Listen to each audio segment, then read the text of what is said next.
You've watched Narcos. You've seen Scarface. You know the private jets, the mansions, the stacks of cash so tall they need their own room. And at some point, maybe late at night, maybe after the third episode, the same question has crossed your mind.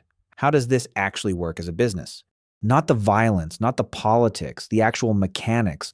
Where does the money come from? Where does it go? Who gets paid? Who gets cut out? And why do some of these organizations generate more revenue than most countries on Earth, while the guy actually selling on the street corner makes less than minimum wage? Because here's the thing, nobody tells you when they show you the glamour. A drug cartel is not a gang. It's not a crime syndicate in the old-fashioned movie sense. It is, at its core, a vertically integrated multinational logistics company with HR problems, supply chain risks, distribution costs, and a customer base that is, by definition, completely addicted to the product. Today, we're going to break down the actual economics, the margins, the costs, the revenue streams, the money laundering, and the structural reason why the whole thing almost always eventually collapses. Stick with me, because the numbers here will genuinely surprise you. Before we talk about how the money moves, let's establish what we're actually dealing with. The global illegal drug trade is estimated to be worth somewhere around $650 billion per year. To put that in context, that is roughly 1/3 the size of the entire global pharmaceutical industry, the legal one, which includes every medication sold in every country on Earth. It is larger than the GDP of most countries. It is one of the largest industries in the world, and it operates with zero regulation, zero taxation, and zero audited financial reporting.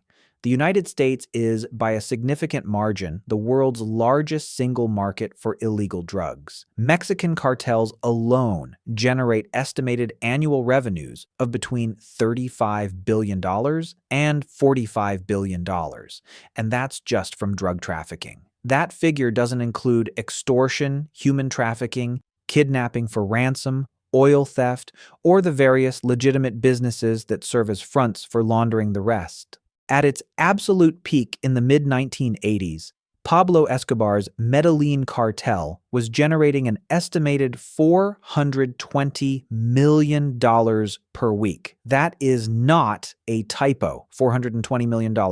Every week, by the end of that decade, the cartel controlled roughly 80% of the world's cocaine supply and was smuggling approximately 15 tons of cocaine into the United States every single day. Escobar's personal net worth at the time of his death is estimated at around $25 billion. He appeared on the Forbes billionaire list for 6 consecutive years. He reportedly spent $2,500 a month just on rubber bands to keep the cash organized, and he still wrote off roughly $2 billion a year, about 10% of his total income, simply because rats ate it in the warehouses or it rotted in the fields where it was buried. That is the scale we are talking about. Here is the single most important economic fact about the drug business that almost nobody understands. The money is not made at the farm. It is not even made at the factory. Almost all of the profit in this industry is captured at the point of retail sale. And the further from the source, the higher the margin. Let's walk through cocaine as the example, because it's the most documented and the most illustrative. It starts in the Andes. In Colombia, Bolivia, or Peru, a farmer grows coca leaf. 1 ton of dried coca leaf, which takes months to cultivate, harvest, and dry, sells for approximately $400 in Colombia. That ton of coca leaf is then processed into cocaine through a chemical conversion process that requires specific precursor chemicals, labs, and skilled labor. The yield from 1 ton of coca leaf is approximately 1 kilogram of cocaine, 1 kilogram for $400 worth of raw material. That same kilogram, once it crosses the U.S. border and reaches a wholesale distributor, is worth approximately $15,000 to $25,000. By the time it is broken down and sold at street level, cut and resold in smaller quantities, that 1 kilogram generates somewhere between $100,000 and $150,000 in retail revenue. So the math from farm to street looks like this. You start with roughly $400 worth of raw material. You end up with $100,000 to $150,000 in street-level sales. There is no legal product on earth with a comparable margin. Not pharmaceuticals, not luxury goods, not tech hardware. Nothing comes close. And here is the critical insight that changes everything about how you think about the drug war. Even if law enforcement somehow managed to double the price of coca leaf, which would be extraordinarily difficult, it would raise the final retail price of cocaine by less than 1%. The raw material cost is essentially irrelevant to the final price. What matters is the distribution chain. Now, fentanyl has changed this math even more dramatically. A kilogram of fentanyl precursor chemicals from China costs somewhere between $1,500 and $3,000. That kilogram of precursor, once processed into finished fentanyl and distributed in pill form, can generate up to $20 million in revenue. This is why Mexican cartels shifted their primary business from cocaine and heroin to fentanyl over the past decade. The economics were simply better by an order of magnitude. Now here is the part that breaks most people's mental model of what this business looks like. The cartel at the top of the chain does not get $100,000 per kilogram. That money is divided across an enormous number of people and organizations between the cartel and the end consumer. And the people at the very bottom of that chain, the ones most visible, most exposed, most likely to get arrested, make almost nothing. A landmark academic study by economists at the University of Chicago analyzed the actual financial records of a drug-selling operation, records the gang leader himself had kept to manage the business. What they found was striking. The average hourly wage across the organization ranged from roughly $6 to $11 per hour. And that was the average. The foot soldiers at the very bottom, the ones standing on street corners, earned well below minimum wage for most of the study period, despite facing an annual violent death rate of 7%. 7%. To put that in perspective, the death rate for U.S. soldiers deployed in Iraq at the height of the war was around 0.5% per year. The glamour of the drug trade, as portrayed in film and television, is almost entirely concentrated at the very top. The vast majority of the people doing the actual day-to-day work are earning poverty-level wages with the added risk of prison or death. The cartel itself operates more like a wholesale supplier than a retailer. It produces the product, moves it across the border, and sells it to regional distributors at a wholesale price. Those distributors sell to smaller distributors, who sell to street-level dealers, who sell to end users. Each layer takes a margin. Each layer also absorbs risk. The structure functions remarkably like a franchise. The cartel provides the product, the supply chain, and in some cases, the protection through bribed officials, corrupted law enforcement, and the implied threat of violence. The distributors at each level pay into the system and receive product in return. The book Narconomics, written by a journalist who covered the drug trade for The Economist, documents in detail how closely the operational structure of major cartels resembles that of Walmart or McDonald's: exclusive supplier relationships, standardized product, territorial franchising, centralized logistics. The main difference is the enforcement mechanism. Instead of lawsuits and contract termination, the cartels use violence. Revenue is one side of the ledger. The costs are the part nobody thinks about, and they are substantial. The first and most obvious cost is corruption. A cartel cannot operate without the active cooperation of law enforcement, customs officials, military officers, politicians, and judges. This is not cheap. Mexico's highest-ranking law enforcement official from 2006 to 2012, the man nominally in charge of fighting the cartels, was later convicted in a U.S. court of taking millions in bribes from the Sinaloa Cartel and enabling the trafficking of more than 1 million kilograms of cocaine into the United States. He was sentenced to nearly 40 years in prison. That conviction is a window into how deep the corruption runs and how expensive it is to maintain. The second major cost is logistics.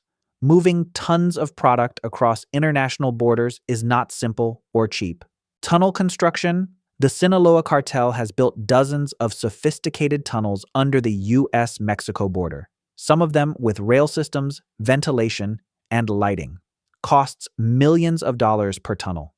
Submarines and semi-submersible vessels used to move cocaine across open ocean cost hundreds of thousands to build and are almost always lost or seized after a single use. Drones, modified vehicles, aircraft, boats, human mules, all of this is expensive infrastructure that is continuously seized, destroyed, or lost. The third cost is the one that most clearly distinguishes this business from any legitimate enterprise: the cost of violence. Running an effective cartel requires an army, not metaphorically, an actual army.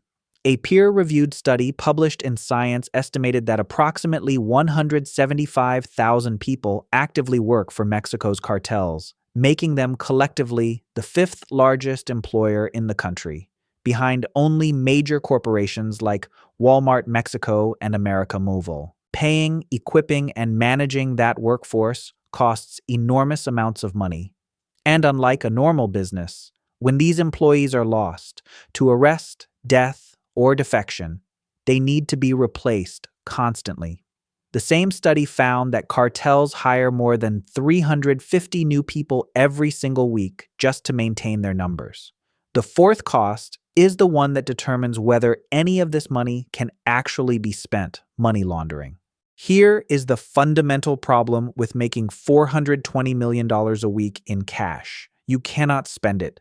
Not easily anyway. If you walk into a bank and deposit $50 million in cash, you will be arrested. If you buy a fleet of private jets with unmarked bills, someone is going to notice. The money is effectively worthless until it can be made to look like it came from a legitimate source. This problem, converting drug money into usable, untraceable wealth, is one of the most complex and expensive challenges the cartel business model faces. Estimates suggest that roughly 25% of all drug proceeds are successfully laundered into the formal financial system. The rest is spent, hidden, lost, or seized before it can be cleaned. The methods are varied and increasingly sophisticated. The most traditional approach is simply moving cash physically across borders. For every kilogram of cocaine or heroin sold in the United States, approximately 1 kilogram of cash flows back to Mexico, bundled in rubber bands, stacked in trucks, driven across border crossings that barely inspect outbound vehicles. According to one former cartel distributor who later cooperated with U.S. law enforcement, they never lost a dollar going south. Drug loads heading north? Occasionally, but the cash going south moved almost without interruption. More recently, cartels have adopted trade-based money laundering, a technique where money is hidden inside legitimate commercial transactions. An import business in Mexico orders $10 million worth of electronics from the United States. The invoice is paid with drug money. The electronics arrive and are sold at market rate. The proceeds are now legitimate business income. Variations of this scheme involve over-invoicing, under-invoicing, phantom shipments, and falsified customs documents.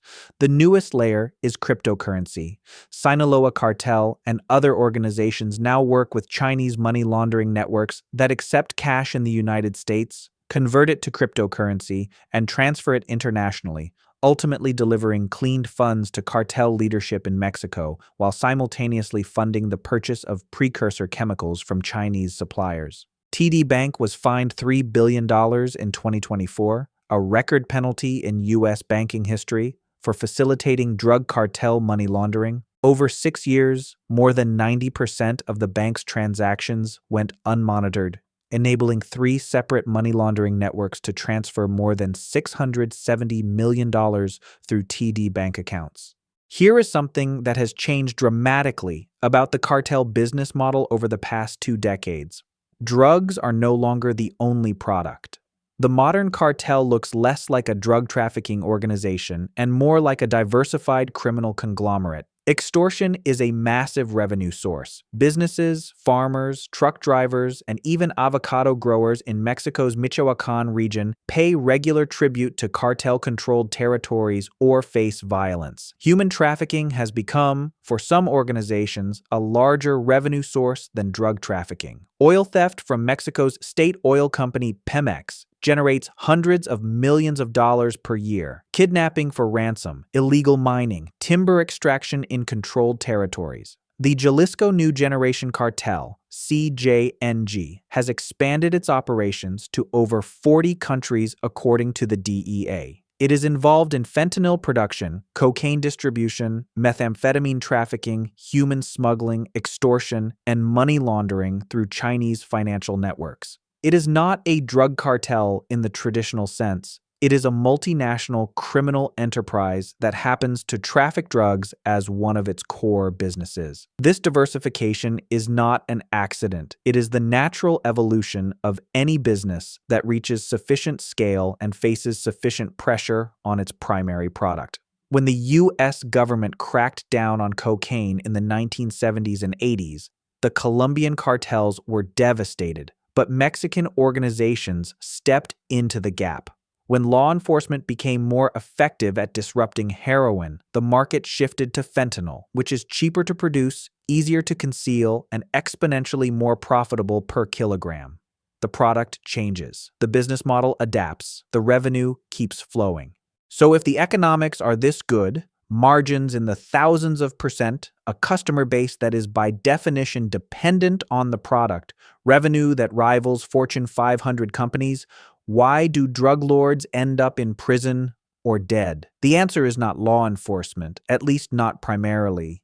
Law enforcement pressure is a cost of doing business and is largely absorbed through corruption and adaptation. The cartels have survived decades of US-led drug war efforts with their core business intact. The real answer is internal structure. The first structural problem is succession. A cartel's strength derives disproportionately from the personal relationships, reputation, and network of its leader. When that leader is removed through arrest, death, or defection, the organization fractures. Rivals move in, loyalties shift, violence spikes. The Medellín Cartel did not survive Escobar's death in 1993. The Cali Cartel, which filled the vacuum, was dismantled within 2 years. El Chapo's arrest fractured the Sinaloa Cartel into competing factions that are now fighting each other with the same violence they once directed outward. The second structural problem is the information problem. A cartel cannot resolve disputes through courts, contracts, or arbitration. When a distributor cheats the organization or a rival encroaches on territory, the only enforcement mechanism is violence. But violence creates witnesses. Witnesses create informants. Informants create prosecutions. This is not a bug in the system.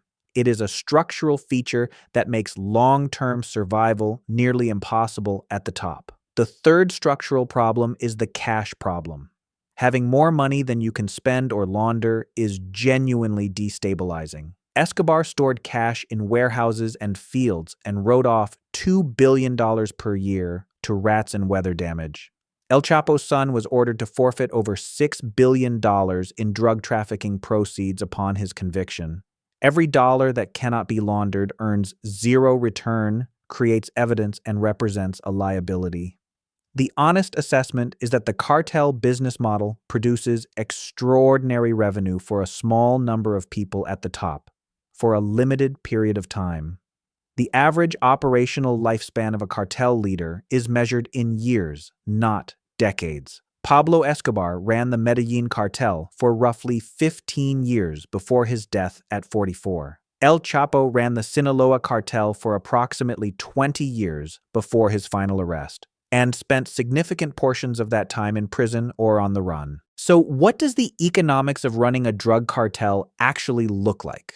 The margins are extraordinary. The demand is inelastic. It doesn't go down when prices go up because the customers are addicted. The product is cheap to make and enormously expensive to buy. The supply chain markup from farm to street is measured in the tens of thousands of %, but the costs are also extraordinary, and they take forms that don't exist in any legitimate business. The cost of corrupting an entire government, the cost of maintaining a private army of 175,000 people, the cost of losing product, people, and infrastructure continuously, The cost of laundering money through a system that charges its own fees and absorbs its own losses. And the terminal cost, the one that makes all the revenue irrelevant eventually, of operating a business where the only enforcement mechanism for every dispute is violence, which means every person who knows how the business works is simultaneously a potential witness for the prosecution. The cartel is not, in the end, a business with an exit strategy. It is a machine that generates cash at an extraordinary rate and then destroys everything around it trying to keep that cash flowing. Next time you watch Narcos, you'll be watching a logistics company with a 30,000% margin, and you'll understand exactly why that company is always eventually running out of time.